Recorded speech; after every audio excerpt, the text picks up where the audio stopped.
I haven't uploaded on this channel in 2 years, but it's winter break at my college now. I'm ready to just unwind and relax and everything. I have some more free time. But there's this one lingering thing that's on my mind, and it's about my favorite football team. The New York Giants have been awful for the last decade. It's been 10 seasons of bad football. And where does it all start from? John Mara. I've been unkeen on blaming Mara in the past. So what if a guy makes one bad hire? We all make mistakes. But now Mara has made so many bad hires in a row. He has mismanaged this once proud organization into complete disorganization. His on-the-field ownership rivals that of Shad Khan in terms of its pure ineptitude. And his off-the-field ownership, though not nearly the circus of teams like Washington, is pretty bad as well. So I'm about to present a case today. A case that John Mara is the worst owner in the NFL. I will start simple with my arguments, then work my way up into more systematic problems. So by starting simple, let's take a look at just what the Giants' record has been these last 10 seasons. Yes, John Mara won 2 Super Bowls a while back, and I'll address that later, but for the purposes of this video, we are looking back at the past decade. And you'll notice over this decade that there has been 2 winning seasons in 10 years. There has been 1 playoff season in 10 years, as there is simply no way we're making the playoffs this season. John Mara's record over the past 10 years is an abysmal 61-96. That's a winning percentage of 38.8%, meaning over the past 10 seasons, John Mara's team has won less than 4 out of 10 games. But then you take things from a decade to a half decade, and you'll notice things get even worse. Mara has been one of the worst on-the-field owners the past decade, but he has been the worst over the past 5 years. His record since 2017 is a putrid 22-55. 22 wins, 55 losses, or a winning percentage of 28.5%. That means over the past 5 seasons, John Mara's team has won less than 3 out of 10 games. That's worse than Detroit, that's worse than Jacksonville. When you have reached the poverty level of those 2 organizations, that's how you know something is terribly wrong with ownership. So how did we get to such a disastrous point? Well, it all starts with hiring/firing mistakes. And it starts back in 2015 when Tom Coughlin retired as head coach. I was fine letting Coughlin go with some dignity. The man deserved it after winning those 2 Super Bowls.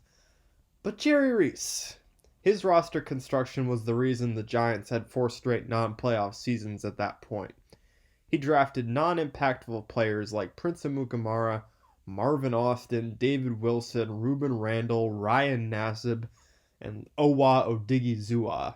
Of course, Wilson's injuries did contribute to an unfortunate early end to his career. But Reese's biggest mistake should have been a fireable offense after 2015. Eric Flowers. If we had the benefit of hindsight, I'm sure he would have been fired there. But no, John Mara had patience with Reese and decided to keep him on instead of going for a full rebuild. And John Mara let Reese spend like a fiend, getting players like Olivier Vernon, Snacks Harrison, and Janoris Jenkins to supplement what was an awful defense in 2015. And you know what? For one fluky season, it worked. Under new head coach Ben McAdoo, the team made the playoffs with an 11-5 record. Of course, they mostly lost to good teams that year. As soon as they reached the playoffs, they got crushed by Green Bay. But there was optimism heading into 2017. Sadly, it would all fall apart. McAdoo showed his true colors, proving he wasn't qualified as a head coach. His play calling sucked, and he completely lost his team by the time he was fired with a 2-10 record. At the same time he was let go, Jerry Reese was mercifully axed as well. He truly deserved it after taking Eli Apple and Evan Engram, let's be real. Mara knew he had to clean house, and he wouldn't have earned my ire if he did it right. Again, we all make mistakes. But Mara, he messed up again. Dave freaking Gettleman. Where do we even begin with this clown? I mean, seriously, no one has mismanaged a roster quite like Gettleman has. And Mara has allowed this man to stay on and continuously ruin it. He hired Gettleman at the end of the disastrous 2017 season, outdated conservative philosophies and all. Gettleman promised fans he'd fix the offensive line. 4 years later, it's just as disastrous as when he started. He promised fans that after 3 years we'd be happy with the successor to Eli. 3 years later, and I'm not exactly happy with Danny Derps leading the charge. Of course, it's not all Daniel's fault, because when Gettleman has surrounded him with no talent, that makes it rough on a QB. Now, Gettleman's job was saved by a 5-3 finish in 2020, which I now know gave me false hope. The defense turned a corner, I thought. Maybe so. But it doesn't matter when your outdated offensive philosophy is scoring under 20 in a league where teams routinely put up 30 a game. Amidst all this, Mara fired coach Pat Shurmur in 2019 after 2 disastrous seasons. But he kept Gettleman. And like I said, he kept Gettleman again in 2020, despite the 1-7 start. Now, of course, he'll mercifully let go of Dave Gettleman after this latest season, or be nice and allow him to retire.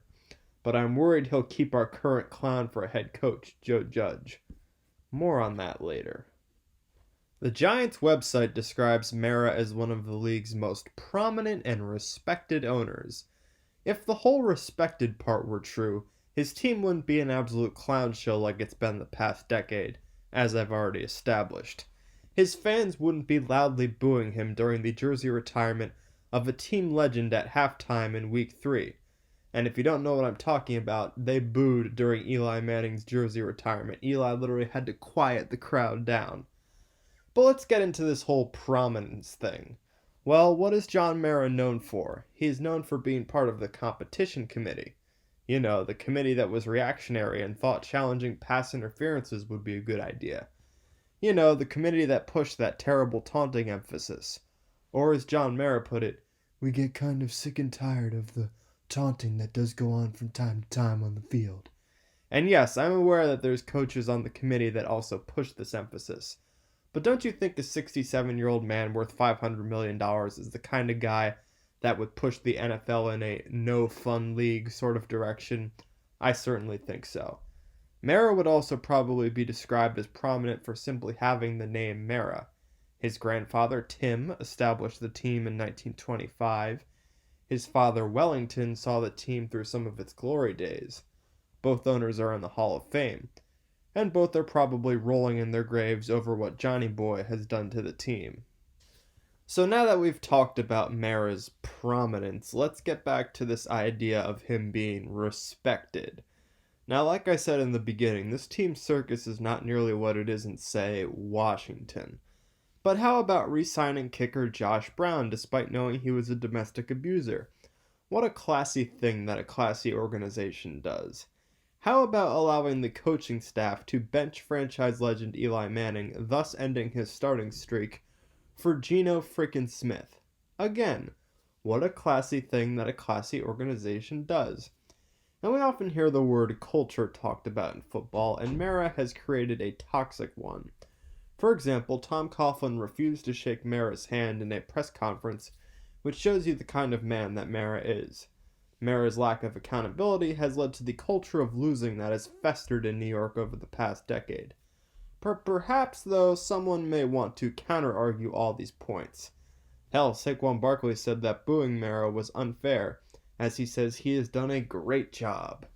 Well, he certainly didn't do a good job by hiring a GM that took a running back number 2 overall.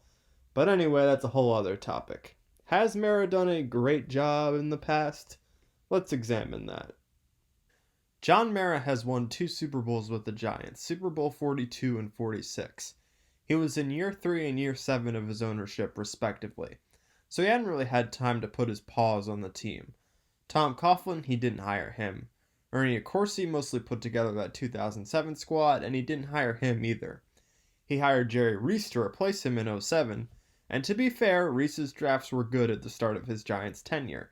The rookies made a big difference in that 07 Super Bowl run, guys like Aaron Ross, Zach Diossi, Steve Smith, and Ahmad Bradshaw, but it was still Accorsi's team that mostly won that 07 Super Bowl, and that's kind of true for the 2011 Super Bowl as well. When Mara really had his chance to impact this team, he blew it. He kept Reese on for way too long. He's whiffed on 3 head coaches in a row, and his philosophy is so outdated. For running a team in the 21st century, I mean, it's just outdated now. You don't draft a running back number 2 overall. And I'll be honest, I was ignorant when that happened. I thought Saquon would be a godsend for us. But with modern day positional value, you simply don't draft a running back that high, even if it's Derrick Henry. And that poor decision starts with the ancient philosophy supported by John Mara. Now, to conclude this video, I will propose what I think John Mara should do and what I'm worried he'll do instead. Here's what I think he should do. He should completely clean house. We all know Gettleman is as good as gone, but fire Judge too. A 10-19 record with his in-game mismanagement with timeouts. Cut your losses. Judge ain't an NFL head coach. Mara should then hire a young, analytics-driven GM. In other words, someone who is the opposite of Dave Gettleman. I know people get offended by analytics, but having people who actually understand the modern game of football helps a lot. Let that GM hire the coach. Trust in him. Don't put your fingerprints all over the team. Just step back and let the people who handle football handle the football decisions. Because if the rumors are true, Mara has been highly involved in draft day decisions. And Mara, guess what? Your decisions have stunk. Hire the right people, step aside, and sign the checks. That's your job as an owner. Now here's what I'm worried Mara will do instead. I'm worried he'll keep Judge because, at least according to some media reports, he loves Judge and thinks he's found himself the next Parcells. And you know what? In fairness to Judge, I'm sure if he had a more talented roster with a better quarterback, he'd be winning more games. It's not like he's completely incompetent as a head coach, and has shown some good leadership and speaking skills. But when you rebuild, you don't do it in a half-assed way. You don't get rid of the GM but keep the coach, or vice versa. We've seen the Giants do this crap before, getting rid of Coughlin but keeping Reese, firing Shermer but keeping Gettleman. It simply doesn't work. Then in terms of the new GM, I'm worried that Mara will hire from within like he did with McAdoo. I'm worried he'll hire Kevin Abrams, who has been the Giants' assistant GM since 2002. So yeah, he's been here forever, including for the Super Bowl runs. But much like Mara, he has the stench of the last decade's failure about him. You cannot hire this guy to be GM, but I'm afraid that's what Mara will do. And of course, I'm afraid Mara will be in his ear the entire time. I'm afraid Mara will continue to be meddlesome, despite the disaster it has proven to be. So that's my video on the ineptitude that has been John Mara's ownership. He truly is the worst owner in the NFL, and I'm afraid his vision for the future of the franchise is going to lead to even more losing. We're just going to be having more seasons that are lost already in October. So Giants fans, I implore you, until you've seen a definitive turnaround, do not go to Giants games. Do not bother to give John Mara a slice of any of your hard-earned money. If you have tickets, sell them to the opposing fans. John Mara is simply not worth your time and money. As the YouTube channel Bad Dog Sports says, John Mara has turned the Giants into a 2 for a dollar poverty organization. And until he finally makes the right hires and stays away from the football operations, it's going to stay that way. So John Mara, do the right thing or sell the damn team. But we're stuck with you, aren't we? Damn it.